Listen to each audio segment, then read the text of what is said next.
Hare Krishna.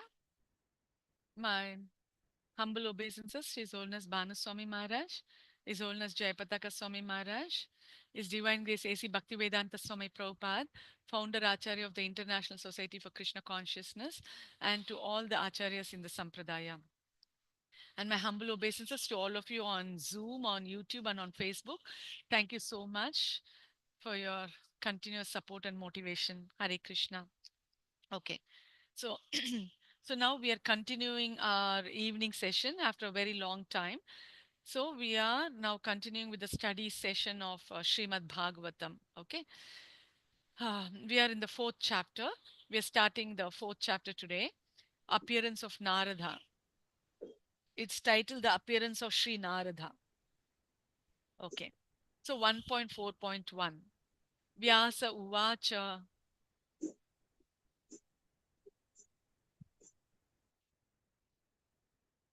व्यास उवाच इति ब्रुवाणं संस्तूय मुनीनां दीर्घसत्रिणां वृद्धकुलपतिसूतं भवृच शौनको ब्रवीत्.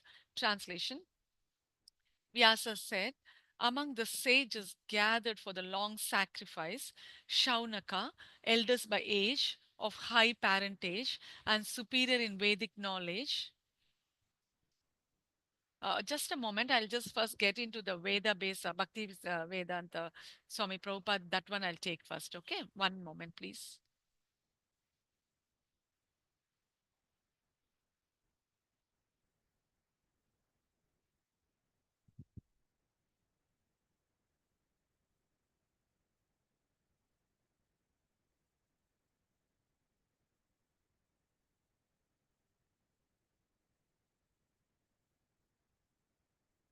Yeah,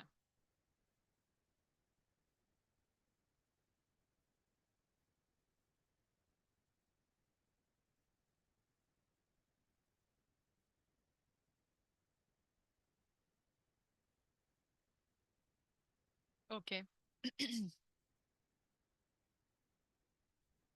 Okay. So first I will start with Srila Prabhupada's commentary, okay? Hmm. So synonyms, Vyasa, Vyasadeva, Uvacha said, Iti thus, Bhruvanam,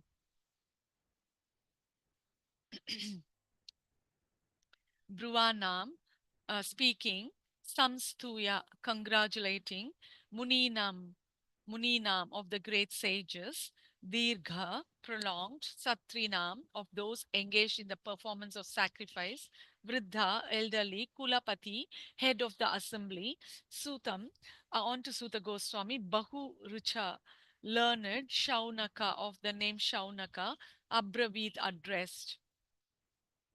Translation. Vyasadeva said, on hearing Suta Goswami speak thus, Shaunaka Muni, who was the elderly, learned leader of all the rishis, engaged in that prolonged sacrificial ceremony, congratulated Suta Goswami by addressing him as follows. Purport. In a meeting of learned men, when there are congratulations or addresses for the speaker, the qualifications of the congratulator should be as follows. He must be the leader of the house and an elderly man.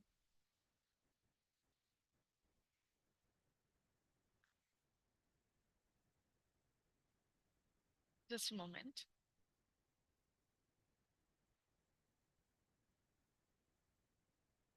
He must be the leader of the house and an elderly man. He must be vastly learned also. Sri Shaunaka Rishi had all these qualifications, and thus he stood up to congratulate Sri Suta Goswami when he expressed his desire to present Srimad Bhagavatam exactly as he heard it from Shukadev Goswami, and also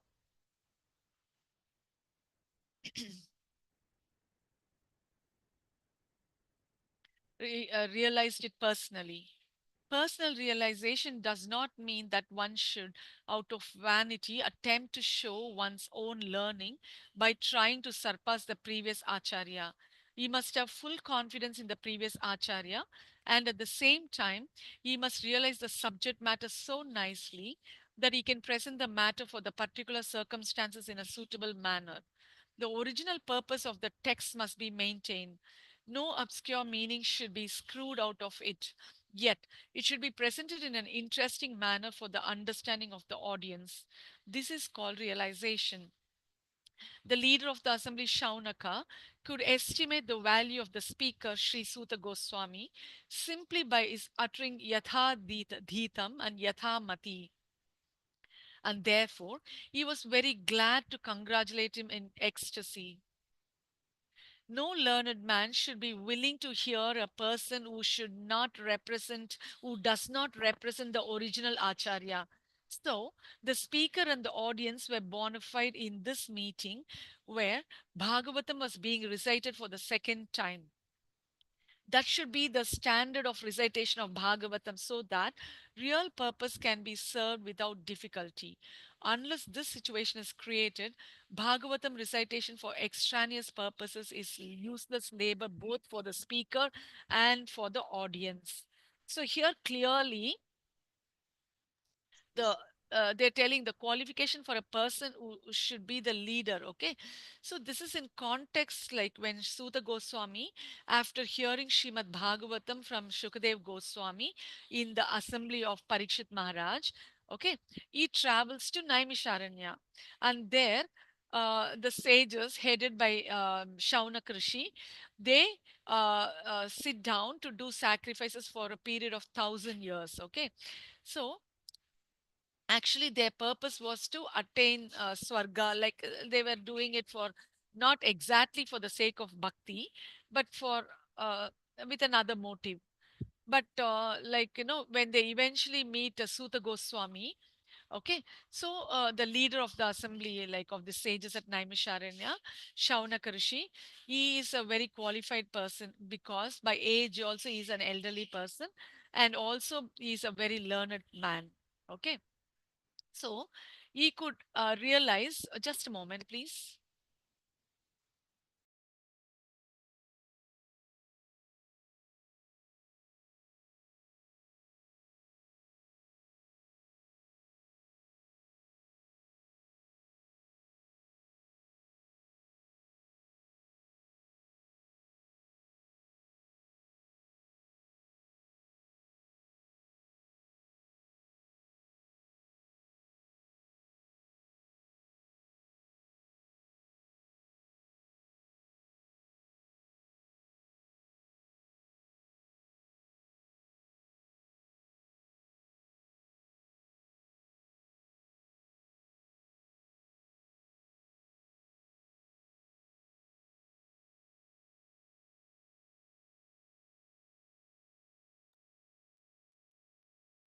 Hare Krishna, I'm sorry. So, this Suta Go, this Shaunak Rishi, who's the leader of these sages at Naimisharanya. So he can find out the qualification of Suta Goswami, so that he is a realized soul who heard this Srimad Bhagavatam from Shukdev Goswami. So he approaches him, and all the sages headed by Shaunak Rishi, they approach him, and then they ask him to, with humility, they request him to speak Srimad Bhagavatam. Okay, and then. Uh, and here it is described that one should recite the Srimad Bhagavatam as it is, what they heard uh, uh, from the predecessor, okay, in the parampara. So that is also very important. People should not um, add up or anything according to their um, whims and fancy. They cannot tell something which is not there already. Okay, so they should simply follow their acharyas and then recite it in exactly the same manner. So, and also they said, like, if um,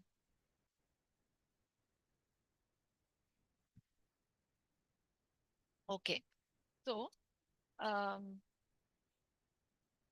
so what here they're telling is one should be qualified to be a speaker, and also one should be a qualified to be a listener of Bhagavatam. Okay, so um,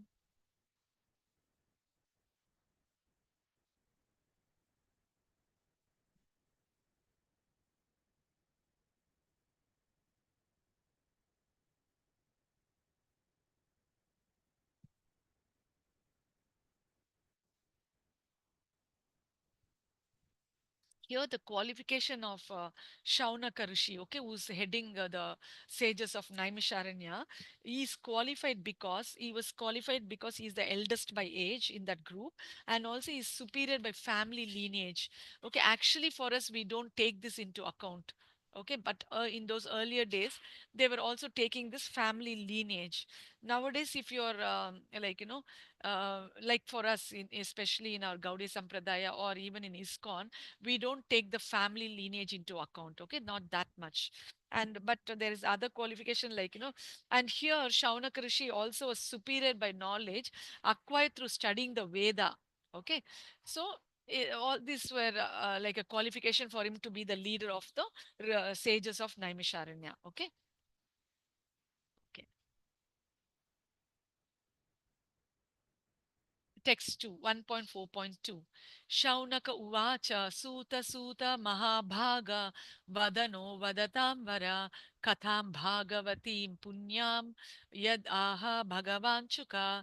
Synonyms: Shaunaka, Shaunaka, Uvacha said, Suta, Suta, O Suta Goswami, Mahabhaga, the most fortunate, Vada, please speak, Na, unto us, Vadatam, of those who can speak, Vara, respected, Katham, message, Bhagavatim, of the Bhagavatam, Punyam, pious, yet which Aha said, Bhagavan, greatly powerful, Shuka, Sri Shukadev Goswami. Translation: Shaunaka said, O Suta Goswami, you are the most fortunate and respected of all those who can speak and recite.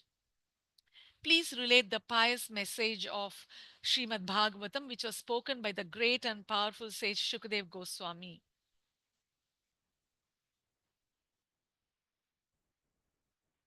Purport: Suta Goswami is twice addressed herein by Shaunaka Goswami out of great joy, because he and the members of the assembly were eager to hear the text of Bhagavatam uttered by Shukdev Goswami. They were not interested in hearing it from a bogus person who would interpret it in his own way to suit his own purpose. Generally, the so called Bhagavatam reciters are either professional readers or so called learned impersonalists who cannot enter into the transcendental personal activities of the Supreme Person. Such impersonalists twist some meanings out of Bhagavatam to suit and support impersonalist views. And the professional readers at once go to the 10th canto to misexplain the most confidential part of the Lord's pastimes. Neither of these reciters are bona fide persons to recite Bhagavatam.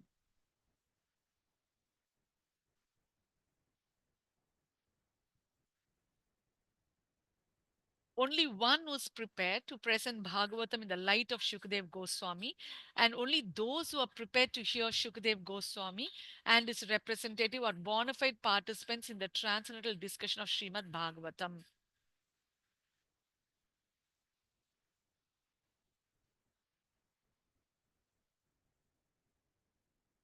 Okay, here clearly they have told, like, because uh, after the sages headed by Shaunaka Rishi approach Sukadev Goswami, I mean Suta Goswami. Okay, so what does Shaunaka Rishi say? He says, "Oh Suta Goswami," he's like so excited. He's addressing twice. He's telling Suta Suta Mahabhaga. So he's telling his name twice, like, So he says, you are most fortunate and respected of all who can recite this Srimad Bhagavatam, okay? Because you heard it from Shukadev Goswami. We want to hear the message exactly as you heard from him. So, okay. So, because of great joy, Suta Goswami is being addressed twice by Shaunaka Rishi, okay? And um, and because of their eagerness, okay, so he is uttering his name twice, okay, Swami's name. And they are not interested in listening from a bogus person, okay. So because they are professional reciters and they're only interested in earning money, okay. Or there are the impersonalists who cannot at all enter into the pastimes of Krishna. Okay, so when they recite, because they cannot realize anything, so even their recitation is not that very effective. So these sages headed by Shaunaka, they want to hear it from a very suitable, perfect person, okay, who has realized that knowledge perfectly from Shukdev Goswami directly. Okay, so only they're telling, like, only whoever is prepared to present Bhagavatam, just like Shukdev Goswami, okay, and its representatives, okay, they are the bona fide participants in the transcendental discussion of Srimad Bhagavatam. Okay.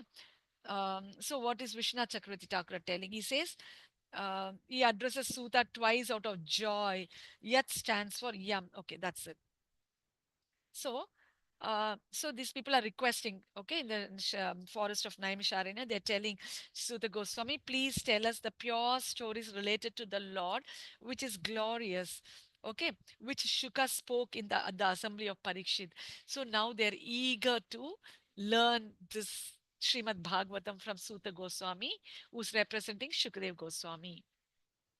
Srimad Bhagavatam 1.4.3.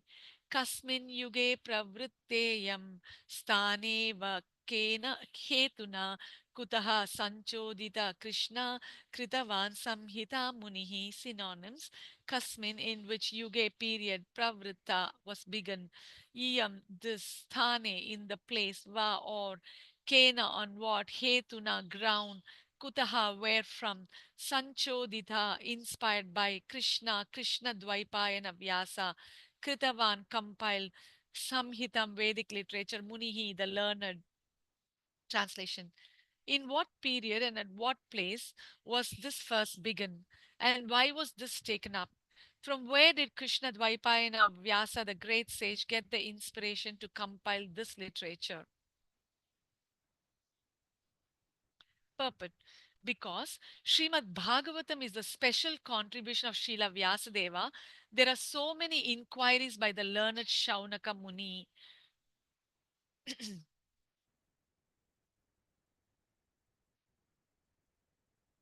It was known to them that Srila Vyasadeva had already explained the text of the Vedas in various ways up to the Mahabharata for the understanding of less intelligent women, Shudras, and fallen members of the family of twice born men. Srimad Bhagavatam is transcendental to all of them because it has nothing to do with anything mundane. So the inquiries are very intelligent and relevant. Okay. So now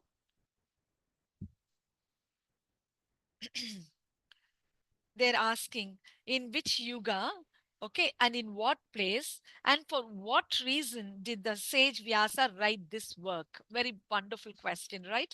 And who inspired him to write this work? Even more beautiful question. Okay, so for this, uh like they're telling kutaha, okay, here the word kutaha is used in the third line. So here is a sarva vibhakti, means applicable to all cases. Okay, no, of nouns. Okay. Um, the suffix, like, these are all grammatical. Ta indicates from. It means by whom. Krishna refers to Vyasa. Okay, by whom. Okay, in any case, this is a grammatical, so all of you understood, there's nothing much to explain here. So it is like, which period and at what place and why was this taken up, the Srimad Bhagavatam recited by Vyasadeva. Okay. um, where did he get the inspiration to compile this literature? Okay. And actually all of you know, because I've repeated it several times, Vyasadeva, okay, he actually started writing this Bhagavatam at his mature age after he slowly compiled the Vedas into four. And then he also wrote the Upanishads, then he wrote the Vedanta Sutra, then he wrote the Mahabharata and the Ramayana, the Itihasas, then he wrote the Vedanta Sutra. That is, and after that, of course, he wrote many Puranas, 17 Puranas, and the many Upa Puranas, and all that. After all this, also, he was not satisfied. So then, that is how it all started. Okay. And then we will continue with the next verse. Text 1.4.4. Tasya putro mahayogi samadrin nirvikalpaka ekantamatir unnidro gudho mudha iveyate. Synonyms. Tasya, his, Putra, son, Mahayogi, a great devotee, Samadrik, equibalanced, Nirvikalpaka, absolute monist, Ekantamati, fixed in monism or oneness of mind, Unnidra, surpassed nations, Gudha, not exposed, Mudha, stunted, Eva, like Iyate, appears like. Translation is Vyasadeva's son, was a great devotee, an equibalanced monist whose mind was always concentrated in monism. He was transcendental to mundane activities, but being unexposed, he appeared like an ignorant person, perpet. Srila Shukadev Goswami was a learned soul, was a liberated soul, and thus he remained always alert not to be trapped by the illusory energy. In the Bhagavad Gita, this alertness is very lucidly explained. The liberated soul and the conditioned soul have different engagements. The liberated soul is always engaged in the progressive path of spiritual attainment, which is something like a dream for the conditioned soul. The conditioned soul cannot imagine the actual engagements of the liberated soul. While the conditioned soul does dreams about spiritual engagements, the liberated soul is awake. Similarly, uh, the engagement of a conditioned soul appears to be a dream for the liberated soul. A conditioned soul and a liberated soul may apparently be on the same platform, but factually they are differently engaged, and their attention is always alert, either in sense enjoyment or in self realization. The conditioned soul is absorbed in matter, whereas the liberated soul is completely indifferent to matter. This indifference is explained as follows. Okay, so now they're talking about Shukadev Goswami, who is the son of Srila Vyasadeva. He has been a Brahmavadi, okay? He was an Atma Rama. He was completely self satisfied, okay? And he was very, very careful not to be influenced by Maya, material Maya, okay? So, he was fully he was a great yogi, and he was seeing all things equally, and he was fully realized in Brahman. He was a Brahmavadi. Okay, his mind was concentrated on only one goal. Having dispelled ignorance, hid himself from the public and appeared to be a fool. Okay, so he was acting like a fool, like, as if he didn't know anything, because he didn't want to be influenced by Maya. He was like, not he was reluctant to associate with anybody at all. And he was realized in impersonal knowledge, as I already told you, nirvikalpaka, and his attention ended in one point, ekantamati. So he had dispelled all ignorance. Nidra is equated with ignorance, as in ya. Okay, no problem. Okay, so he was completely dispelled of all ignorance. And they say, like, the man of knowledge is awake in what is night for all beings. So when all this, what do they mean by this? Means usually you can see this conditioned souls, we are all engaged in material sense gratification. Okay, so whereas these liberated souls, they're more actually they're always engaged in the spiritual activities. Okay, so uh, they're rather they're indifferent to matter. Okay, that's the major difference between the spiritual, whichever path they are. Even the people, even in who are Brahman realization, they are also are actually not materially inclined. Okay, in a way. So though it's not the greatest of the realizations, but still they are at least the quality which is good is they're not materially inclined, whereas the materially conditioned the conditioned souls are materially inclined. Okay, okay. Text 5, 1.4.5. Drishva nuyantam rishim atmajam api anangam Anagnam Devyo Shriya Paridadurna Sutasya Chitram Tadvikshya Prichati Munau Jagadustavasti Sri Pum Vidhana Tu Sutasya Vivikta Drishte. Synonyms: Drishva, by seeing, Anuyantam, following, Rishim, the sage, Atmajam, his son, Api, in spite of, Anagnam, not naked, Devya, beautiful damsels, Shriya, out of shyness, Paridadu covered the body, none not Sutasya of the sun, Chitram astonishing Tatvikshya by seeing that Prichati asking Muna on to the Muni Vyasa Jagadu replied Tava you are asti there are stripu male and female bidha differences no not tu but sutasya of the sun vivikta purified drishti of one who looks. Translation. While Sri Vyasadeva was following his son, beautiful young damsels who were bathing naked covered their bodies with cloth, although Sri Vyasadeva himself was not naked. But they had not done so when his son had passed. The sage inquired about this, and the young ladies replied that his son was purified, and when looking at them, made no distinction between male and female, but the sage made such distinctions. Purport. In the Bhagavad Gita 5.18, it is said that a learned sage looks equally on a learned and gentle Brahmana, a Chandala dog eater, a dog or a cow, due to his spiritual vision. Srila Shukadev Goswami attained that stage. Thus, he did not see a male or female. He saw all living entities in different dress. The ladies who were bathing could understand the mind of a man simply by studying his demeanor. Just as by looking at a child, one can understand how innocent he is. Shukadev Goswami was a young boy, 16 years old, and therefore all the parts of his body were developed. He was naked also, and so were the ladies. But because Shukadev Goswami was transcendental to six relations, he appeared very innocent. The ladies, by their special qualifications, could sense this at once, and therefore they were not very concerned about him. But when his father passed, the ladies quickly dressed. The ladies were exactly like his children or grandchildren, yet they reacted to the presence of Vyasadeva according to the social custom because Srila Vyasadeva played the part of a householder. A householder has to distinguish between a male and female, otherwise, he couldn't be a householder. He cannot be a householder. One should therefore attempt to know the distinction between body and soul without any attachment for male and female.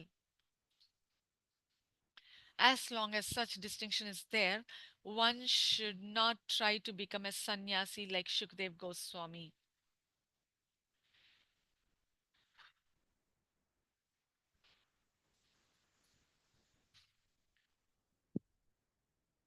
At least theoretically, one must be convinced that a living entity is neither male nor female. The outward dress is made of matter by material nature to attract the opposite sex and thus keep one entangled in material existence. The outward dress is made of matter by material nature to attract the opposite sex and thus keep one entangled in material existence.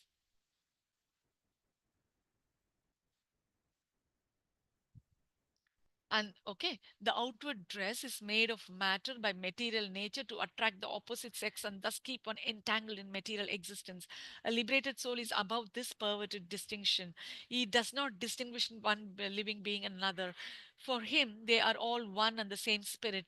The perfection of the spiritual vision is the liberated stage, and Srila Shukdev Goswami attained that stage.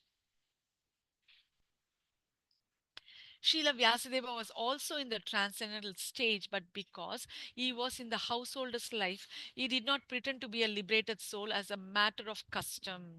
Very nicely explained. Okay, so easily I think all of you understood. So, okay,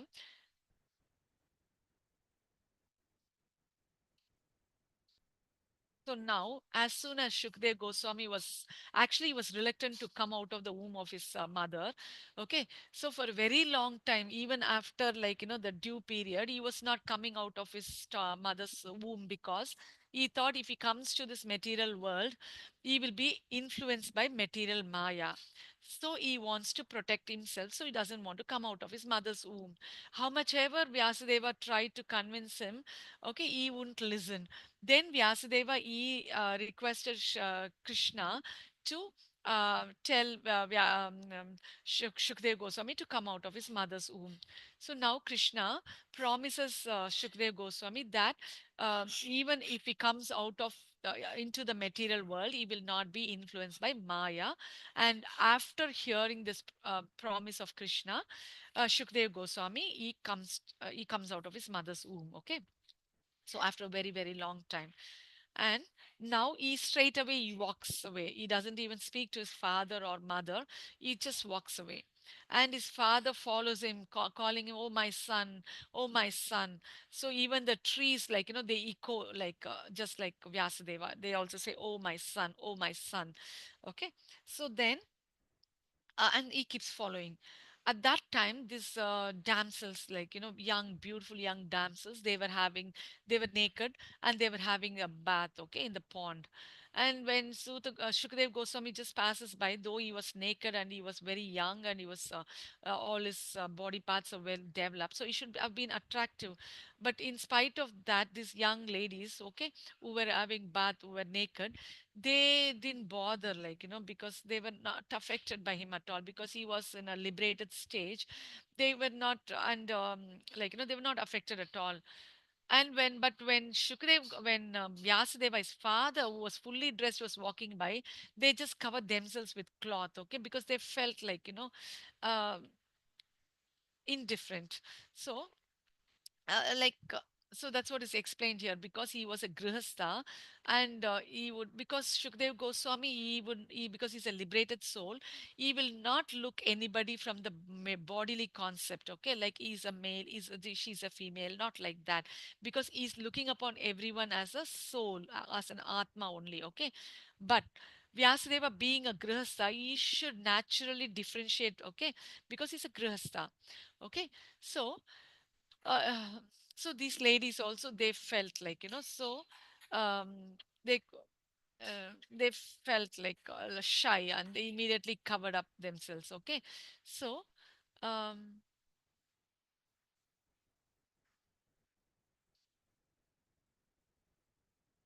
and they're saying a householder grihastha should distinguish between a male female, otherwise he cannot be a householder, okay. So like okay, they can find out, they can attempt to distinct like between the body and soul. Actually, they should only try to attempt to find the distinction between the body and soul without any attachment for male and female, okay. So as long as such distinction is there, one should not try to become a sannyasi like Shukdev Goswami, okay. So uh, so also, see, everybody cannot become a realized soul at once. Even now, we are continuously reading. We are trying to. We very well have theoretical knowledge that this outward dress which we're having according to our karma, which is material in nature. Okay, so we all have this theoretical knowledge, like we are this atma and we are not this material body, but we are all not realized. Okay, whereas Shukdev Goswami is a realized soul. So this outward dress is made of matter, our outward body, by material nature, to attract the opposite sex, okay, and to keep us entangled in this material existence. But whereas this liberated souls, they're above this distinction, okay, and they do not distinguish one living being from another, even for not only human beings. They don't consider even animals or birds or anything, like they look upon everybody as only a atma, only as a soul only, okay. They are so elevated, they don't find distinction between any of the jivas at all. They treat everybody as atmas only, the elevated souls, the liberated souls. So so even for Shukdev Goswami, they're all one and the same spirit, okay. So uh, Srila Vyasadeva was also in transcendental stage, but because he was a householder, did not pretend to be a liberated soul. Okay, so he could easily distinguish between different kinds of bodies. And um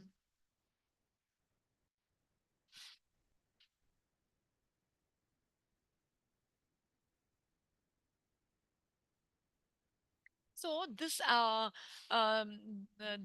like action of the young ladies, like who covered themselves up seeing Vyasa, yes, seeing this act of the young ladies, Vyasa was astonished, because they were not embarrassed when his naked son passed by, and so he becomes inquisitive and he asks those ladies, why? What is the reason that they covered themselves on seeing him? Vyasa. Okay, so they say, they replied, "You make distinctions of male and female, and he does not. He has pure eyes." So this is what they replied to him, and they're telling in this verse shows Shukadeva's absorption in Brahman, Nirvikalpaka. Okay, seeing Vyasa with clothing on, who was following his son as he left home, the women who were playing in the water became bashful and put their clothing on. Okay, so uh,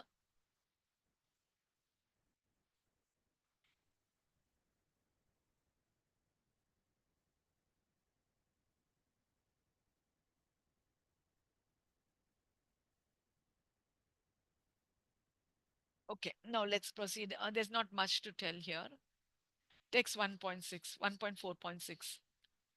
कथम् आलक्षित पौरै सम्प्राप्त कुरु जङ्गलान् जाङ्गलान् उन्मत्त मूक जडवद् vicharan gajasahvaye. Synonyms: katham, how, alakshita, recognized, paurai, by the citizens, samprapta, reaching, kurujangalan, the kurujangala provinces, unmatta, mad, muka, dumb, jadavat, stunted, vicharan, wandering, gajasahvaye, hastinapura. Translation: how was he, Shila Shukadeva, the son of Vyasa, recognized by the citizens when he entered the city of Hastinapura, now Delhi, after wandering in the provinces of Kuru and Jangala, appearing like a madman, dumb and retarded? Purport: the present city of Delhi was formerly known as Hastinapura because it was first established by King Hasti Goswami Shukadeva, after leaving his paternal home, was roaming like a madman, and therefore it was very difficult for the citizens to recognize him in his exalted position. A sage is not therefore recognized by sight but by hearing. One should approach a sadhu or great sage not to see but hear him. If one is not prepared to hear the words of a sadhu, there is no profit. Shukadev Goswami was a sadhu who could speak on the transcendental activities of the Lord. He did not satisfy the whims of ordinary citizens. He was recognized when he spoke on the subject of Bhagavatam. And he never attempted jugglery like a magician. Outwardly, he appeared to be a retarded, dumb madman, but in fact, he was the most elevated transcendental personality. Okay, so here, um, so now the question is being asked, this Shukdev Goswami, who was the son of Srila Vyasadeva, how was he recognized by the citizens when he entered Delhi, which was earlier called Hastinapura? Okay, previously to before he attained reached Hastinapura, he was wandering in the provinces of Kuru and Jangala. Okay, he was like a madman, dumb and retarded. Nobody could understand he was such a great person.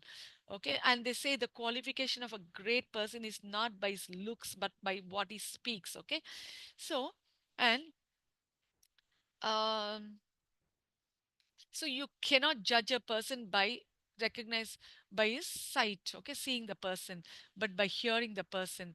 So they also say one should approach a sadhu or great sage not to see but to hear him. Okay, if one is not prepared to hear the words of a sadhu, there is no profit. And Shukdev Goswami was a sadhu because he could speak on the transcendental activities of the Lord, and one should not satisfy the whims of the ordinary citizens. Usually, even some people recite Srimad Bhagavatam according to the audience. Of course, we should speak according to the audience. We should only speak Krishna Katha and things related to Krishna according to the qualification of the audience, but not according to the whims of the audience, okay, just to satisfy them, okay, materially. No, that should not be the objective, okay. But many people do that, okay, because that could profit them materially, but that is not the right thing to do. Okay, and actually people, though he looked very retarded and dumb, when he opened his mouth, they were all, everybody could recognize, okay, when that he was a great um, he was a great Mahabhagavata after he started speaking the Bhagavatam. And okay, um, that's what.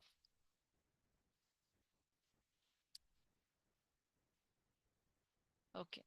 So here they're telling, after coming to the province of Kuru Jangala, Shukadeva wandered in Astinapura because it's the capital, okay? And like a madman, a mute, or a fool. How did the people of the city recognize him then when he was in this state? So the Kuru Jangala is the name of a province. Gajasahvaye means in the place named after the elephant, Astinapura. Okay. 1.4.7. कथं वा पाण्डवे यस्य राजर्षेर्मुनिना सह संवादसमभूतात् यत्रैषा सात्वती श्रुतिः synonyms. Katham, how is it? Va also Pandaveyasya of the descendant of Pandu Parikshit, Rajarshe of the king who was a sage, Munina with the Muni, Saha with Samvada discussion, Samabhut took place, Tata, O darling, Yatra, whereupon, Yesha, like the Satvati, transcendental Shruti, essence of the Vedas. Translation. How did it so happen that King Parikshit met this great sage, making it possible for this great transcendental essence of the Vedas, Bhagavatam, to be sung to him?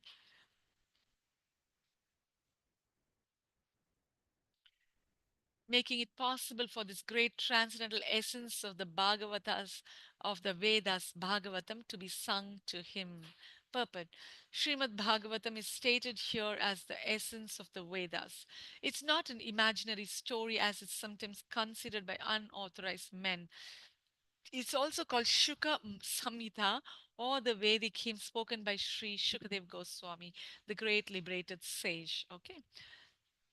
Okay. So, So now they're asking, how did the conversation of Parikshit with Shukdeva arise, through which this Vaishnava scripture appeared? So how did this Bhagavatam appear from the mouth of Shukdev Goswami? Okay, okay, to Parikshit Maharaj. So Pandaveyasya here refers to Parikshit because he is descending from the clan of the Pandavas. So Munina here refers to Shukadeva, and Shruti here refers to the scripture Srimad Bhagavatam. Okay, text 1.4.8. Sagodohana matram hi griheshu grihamedhinam avekshate mahabhagas tirti kurvam stad ashramam. Synonyms. Saha e Shukdev Goswami. Godohana matram. Only for the time of milking the cow. He certainly, Griheshu in the house, Grihamedhinam of the householders, Avekshate waits, Mahabhaga, the most fortunate, Tirthi pilgrimage, Kurvan transforming Tat Ashramam, the residence. Translation. He, Shukadev Goswami, was accustomed to stay at the door of a householder only long enough for a cow to be milked, and he did this just to sanctify the residence. Purport. Shukdev Goswami met Emperor Parikshit and explained the text of Srimad Bhagavatam. He was not accustomed to stay at any householder's residence for more than half an hour at the time of milking the cow, and he would just take alms from the fortunate householder. That was to sanctify the residence of his by his auspicious presence. Therefore, Shukdev Goswami is an ideal preacher established in the transcendental position. From his activities, those who are in the renounced order of life and dedicated to the mission of preaching the message of Godhead should learn that they have no business with householders save and except to enlighten them in transcendental knowledge. Such asking for alms from the householder should be for the purpose of sanctifying his house, home. One who is in the renounced order of life should not be allured by the glamour of the householder's worldly possessions, and thus become subservient to worldly men. For one who is in the renounced order of life, this is much more dangerous than drinking poison and committing suicide. Okay, so here they're telling usually the people in the renounced order of life, they should not stay in a householder's home for more than a prescribed period of time. What is this prescribed period of time that's described here? It is only they could stay there as long as the householder milks the cow. Okay, so That's a very short period of time, okay?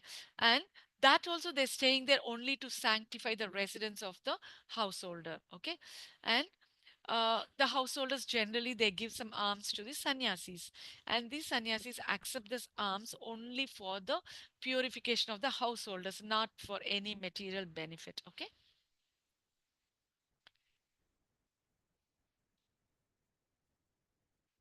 So that's what is being explained. So this how great devotee would wait in the houses of married couples only as long as it took to milk a cow, purifying the inhabitants by giving spiritual benefit. Okay, Shukdeva must have remained a long time with Parikshit because Parikshit was given a week's time. Okay, before he could die, before he could be bitten by the snake Takshaka. So, so this is a longer period of time. I think in the Tamil Bhagavatam, whoever has heard it, like they've given the comparison of the time, like, between what Parikshit Maharaj spent with Shukdev Goswami and the time usually this Shukdev Goswami or the sannyasi spend time in the Grihastha's house. Okay, that is only for a period of milking the cow. That's very short period. But whereas now Parikshit Maharaj is having a much more greater time of, okay, with Shukdev Goswami. So, so they're telling Shukdev must have remained a long time with Parikshit in order to explain this work. It could not be otherwise. Okay, on the pretext of begging alms, he would wait in a house for only the time it took to milk a cow. Okay, however, he actually purified their houses. He went there to give all the jivas the spiritual goal of life. Okay. So Parikshit Maharaj is fortunate in that sense because he's getting much more longer time to spend with Shukdev Goswami. Okay. Yes, Srimad Bhagavatam 1.4.9. Abhimanyu sutam suta prahur bhagavatotamam tasya janma mahasharyam karmani cha grinihina synonyms. Abhimanyu sutam, the son of Abhimanyu. Suta, O Suta, Prahu is said to be Bhagavata Uttamam, the first class devotee of the Lord. Tasya, his Janma, birth, Maha Ascharyam, very wonderful, Karmani, activities, Cha and Grinihi, please speak to Na, us. Translation. It is said that Maharaja Parikshit is a great first class devotee of the Lord, and that his birth and activities are all wonderful. Please tell us about him. Purport.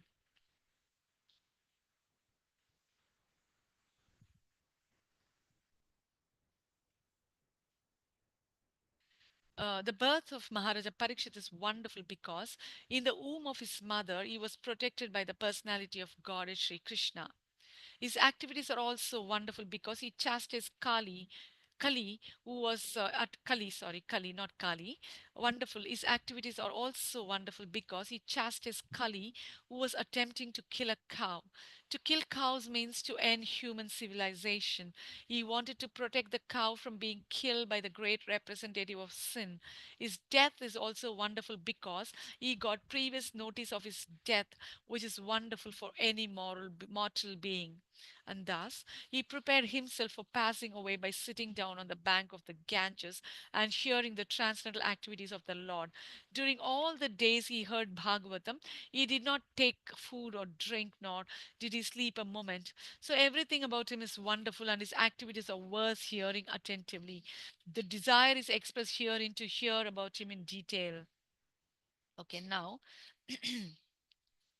here they're telling, oh Suta, Parikshit is called now these sages at Naimisharanya. They're addressing Suta Goswami. Of course, the conversations keep changing. Sometimes we hear exchanges between Suta Goswami and Parikshit Maharaj. Sometimes the exchanges are between Suta Goswami and Shaunaka Rishi, who's heading all the sages of Naimisharanya. Sometimes it's between Vidura and Maitreya. Okay, like this, which sometimes it's between Uddhava and Krishna. So these conversations keep changing in Srimad Bhagavatam. Okay, so now we are not interested in the chronological order, but we are interested in the subject matter of Srimad Bhagavatam. So don't get too confused. Okay, so now here in this context, Suta Goswami is being addressed by Shaunaka Rishi. Okay, at Naimisharanya, he says, "Oh Suta." Parikshit is called the greatest of devotees. Please tell us about his astonishing birth and activities. Okay. So, Griniti means, Grinihi means, please tell. Okay. So, that's it. So, now 1.4.10. That's all. All else is easily understood. Hmm. Srimad Bhagavatam 1.4.10. स सम्राट् कस्य वा हेतो पाण्डूनामानवर्धन प्रायोपविष्टो गङ्गायाम् अनादृत्याधिरथ.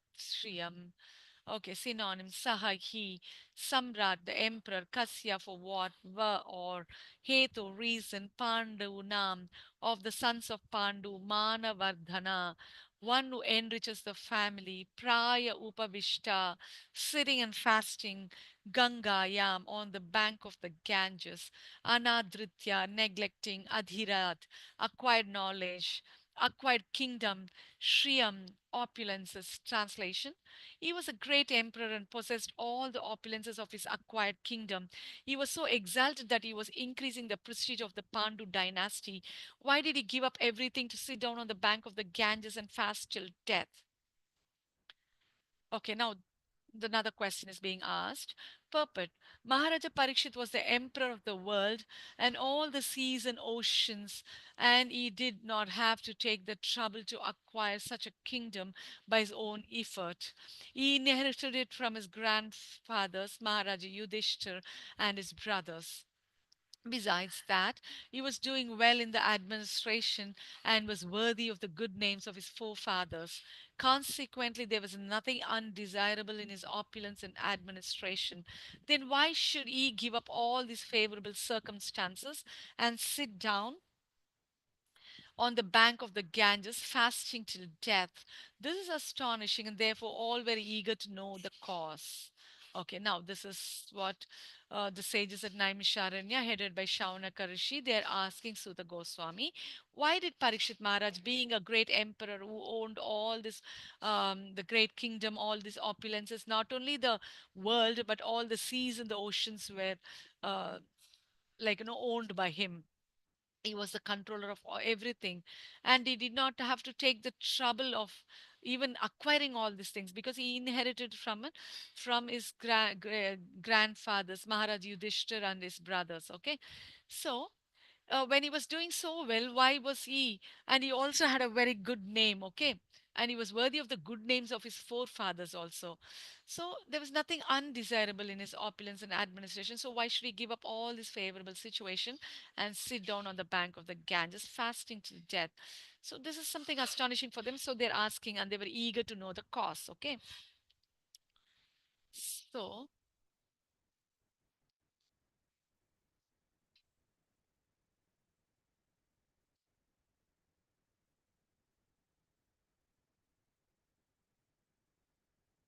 okay, there's nothing to explain here. Hmm. Text 1.4.11. Namanti पादनिकेतमात्मना शिवाय हानिय धनानि शत्रवा कथं स वीर श्रियम् दुस्त्यजां युवैषतोत्तृष युवैषतो srashtum aho saha subhi. Synonyms: namanti, how bow down, yat pada, whose feet, niketam, under, atmana, own, shivaya, welfare, haniya, used to bring about, dhanani, wealth, satrava, enemies, katham, for what reason, sahahi, veera, the chivalrous, shriyam, opulences, anga, O Suta Goswami, dustyajam, dustyajam, unsuperable, insuperable, okay, you are in full youth, aishata, desired, utsrishtam, to give up, aho, exclamation, saha, with, ashubhi, life.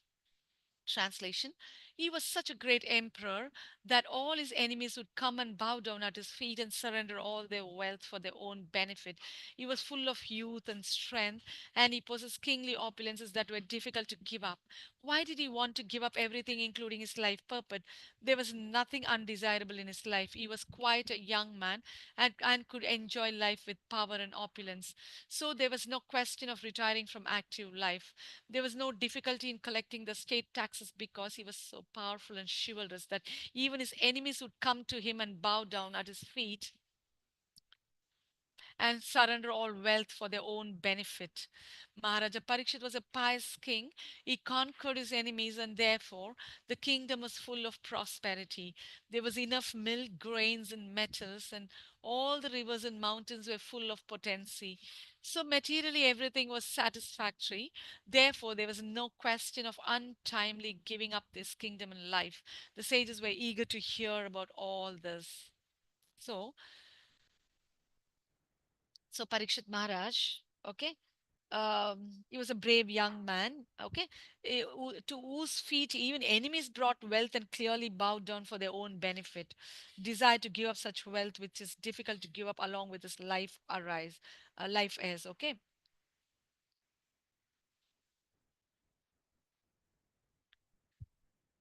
So,